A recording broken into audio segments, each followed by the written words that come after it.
speaking of folks that I can't really talk music with, you know, people who know the comedy tour that Graham Elwood and myself have. Graham's a big movie guy. I'm a big music guy. So he's really good at talking the movies. I'm really good at talking the music. And I'll be like, have you heard of this music? And he's like, no. Have you heard of this movie? And I'm like, no. And that's hours in the car for us when the world is open and live performance is a thing. Why do I bring Graham up? Well, because this happened to him. Graham just got demonetized. Here's what he says. Well, YouTube censorship has hit me again, this time really hard. Was it the JFK talk with Lee Camp or calling out people with Epstein ties? So they demonetized Graham Elwood. And also, just to let people know, Graham is not the only person dealing with different things. Over on Status Coup, they did an amazing job capturing footage at the Capitol during the insurrection. They documented it very well. John Farina, I thought he did an excellent job just telling the story and documenting what was going on there. And YouTube took that content down. They said it was, quote, harmful. And the same thing they're saying about Graham here, that it's, quote, harmful content, which what does that mean? Harmful content. Questioning JFK. Everybody, do you know anyone? Let me ask you this. Do you know anyone who just thinks when it comes to JFK, there's nothing more to the story there? They're just, the official explanation is all there is. I do not. I don't associate with people like I don't associate with people who don't live in reality. But yeah, no, I really don't. I think, there are different theories, as to, things behind it, but I don't really know anyone who thinks it's all 100% legit. I know one person. Literally one person. And it's because of a conversation similar to this, where it was actually in a green room at a comedy club. Ironically enough, Graham was there. And I'm just like, yeah, man, I don't know one person that accepts the official JFK story and thinks that's all there is. And one of the people in that green room, I'm not going to say like who or give any details, but one of the people in that green room, it wasn't Graham. I mean, I can say spoiler alert. Yeah. It definitely wasn't Graham. But they raised their hand, almost like they were confessing something. And I was like, really, dude? You don't? I guess it was a guy. All right, there's those details. But I was like, really? You don't think there's anything else? And they're like, no, I think that's all there is. I was like, really? Like, I was just surprised. Cognitive dissonance, maybe? I don't know what their deal was. I mean, it's not like they were, they were politically, left-leaning and definitely weren't like some rah USA type person or anything like that. I just for whatever reason, they just think the official explanation is all there is. I don't know how anyone can feel that way personally. I mean, I feel like there are just so many unanswered questions. And like you said, I don't have a particular theory I subscribe to, but I mean, come on. I don't think that's a conspiracy theory at this point. I think it's pretty obvious that there's shade going on there. I agree. Yeah, no, I agree. I mean, there's just so Graham got demonetized and different. So, I mean, this channel was demonetized because of a few changes I had to make technically, and then I applied, and right now I'm remonetized, and hopefully that stays this way. But I don't know. For folks that want to help, I think the best thing you can do right now is rally YouTube, tweet at them. You can tweet at them at YouTube and demand that they remonetize Graham's channel. And also in the meantime, you can look into other platforms like Rockfin. I am on Rockfin. Graham is on Rockfin. Lee Camp is on Rockfin. Dave Anthony of the Dollop is on Rockfin. Where is Dave Anthony? I wish I knew. Do you know? No, he hasn't been on Twitter for a few weeks, and I'm going through withdrawal. He is one of my favorite Twitter accounts. I love his Twitter. His Twitter account is so funny. It is. He's amazing. And he shared one of my tweets, and I like legit fangirled. Which Well, I don't really fangirl with many people at all. are you a big Dollop person? I love it. Yeah. See, the Dollop's one of my favorite podcasts, and it's so funny because like I'll text with Gareth and I'll always like reference something from the Dollop, and he'll be like, yeah, I don't remember that, man, but I'm glad you dug the episode, and I'm always just like, what do you mean you don't remember that? What are you talking about? But then he would text me stuff, and he'd be like referencing something on the Jimmy Dore show that I don't remember saying. So I'm like, I guess it does go both ways. I guess it does. He'll be like, that thing was great. And I'm like, yeah. And it'll be like something I said. So I'm like, shit, I guess it does go both ways. Like, I don't remember specifically what he's referring to. So that's just that happens to me too. I've done a show almost 4 years, and people will be like, remember in 2016 when you said, I'm like, right. Yeah.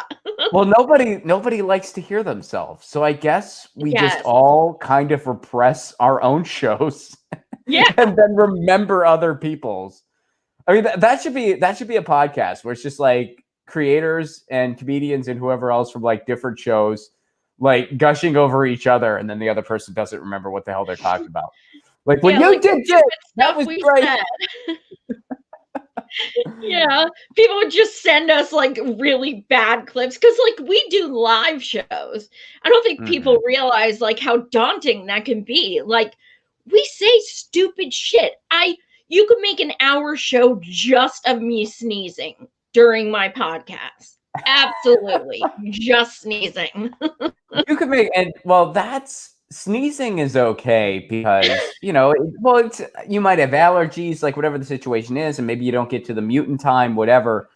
For me, this is much less forgivable.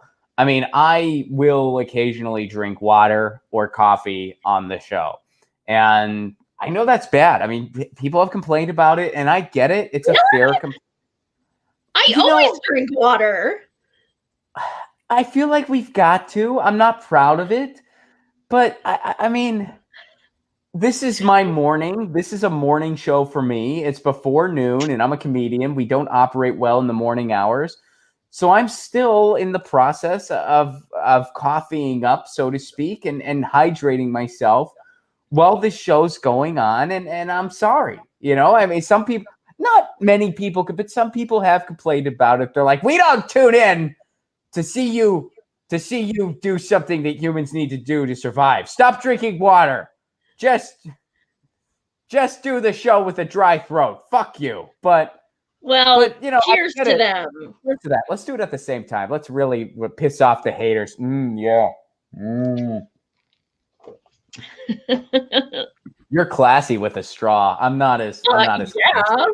I'm not as classy. I don't have a straw. Red Solo cup. Is that an actual Red Solo cup, or is that one of those? Okay. No, the reason I asked, you can buy those. Have you ever seen those things where they look like a Red Solo cup, but they're not? They're actually just a regular cup. Oh yeah, you can get those. That's bougie. I don't know if it's bougie. It's I would say cheesy, not bougie, but I don't know. Well, I'm totally one of the people, but not really. I didn't think about it like that. I mean, I've never purchased them. I had a roommate who purchased them. That's the only reason I know why they exist. But I don't know. I kind of thought it was like sort of just goofy and self-deprecating. But yeah, when you frame it that way, it is kind of bougie. Now I feel guilty for ever using one. Like, I'm one of you guys. I'm a frat boy. Just kidding. Gotta go watch this out. So, look, this is what you do. You tweet at YouTube. You tell them to remonetize. Here, I'll pull up the tweet again. You tell them to remonetize my buddy Graham. Because look, I don't want us to have to talk about this in the car. I don't want that to take up our road conversations when touring comes back. I don't want Graham to be like, I'll be like, yeah, I don't know. I mean, I talked about it on Get Your News On with Ron. I want, and look into things like Rockfin, look into things like, Rockfin's the main one right now. And and there's also some other platforms out there. I know there's one Odyssey, and we'll see what happens. I think this can all be traced to YouTube. YouTube has YouTube TV. They really want to see it succeed. One of the members of YouTube TV are the cable news networks, Fox, CNN, MSNBC. What is technically a competitor to Fox, CNN, MSNBC, independent news on YouTube. So when the adpocalypse happened, for some reason, every independent channel faced a huge demonetization, faced, basically they lost all of their revenue pretty much. But for some reason, CNN, MSNBC, Fox News, there was no problem. So, and then YouTube just shrugged and said, well, we just have no way. It's because we're worried about terrorists. It's because we don't know the difference between somebody making a video about war because they're doing news and they're covering an issue, and somebody who is actually promoting war. Yeah, I mean, what are the chances that they're watching these shows? I feel like maybe they're looking for words, like so-and-so said JFK. Well, that's exactly what they do, but they're saying, like, we can't possibly, even though we're tech geniuses, we can't possibly have some kind of algorithm in place or a human who reviews something that gets flagged to know the difference between news and politics and just somebody who's actually, promoting war or terrorism. They somehow can't tell the difference between those two things. And somehow they also can't have an exempt list.